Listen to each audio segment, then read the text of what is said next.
The Atomic Energy Commission did not warn the public about possible exposure to iodine-131 or other radioactive gases, or about radionuclides in the Columbia River. Afterwards, many people reported mysterious health complications.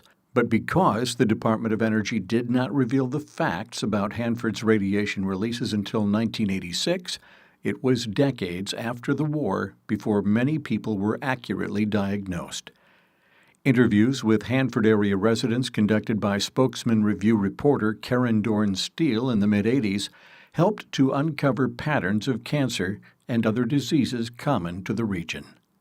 We filed our FOIA request, and so did the Environmental Policy Institute of Washington, D.C., and HEAL, the Hanford Education Action League. And when we were into court, the government argued that, well, we can't release these because it might give away the secret of the bomb. And we said, we're not asking for the details of how you make a bomb. We're asking for the environmental monitoring reports, which showed whether or not there were off-site releases or accidents on-site. So there was mounting public pressure to release these documents.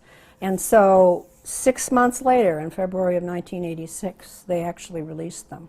I just thought logically it would be good to start at the beginning with the 40s, and of course we didn't know, we didn't know at the time what even the emission figures meant, But all of a sudden, Tim Connor from the Hanford Education Action League, and we were sitting around a big table, and he said, take a look at this. And it was the December 1949 quarterly monitoring report.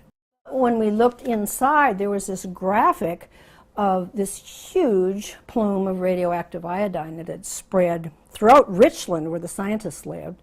Not usually the dispersion stacks, the 200-foot tall stacks would disperse it away from the nuclear reservation, but the radiation had fallen on the reservation. It had plastered wall to wall. It had spread all the way to Spokane. It was stunning.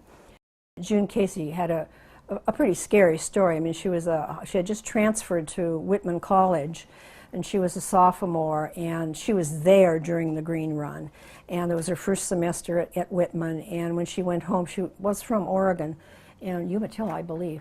When she went home for Christmas, she was just exhausted. She could hardly get out of bed. And then her hair started falling out in huge clumps. She had long, curly brown hair, and it just started, and it never grew back. And she didn't know what it could be. It was like a mystery, a medical mystery. And her parents, of course, were just really seriously concerned for her.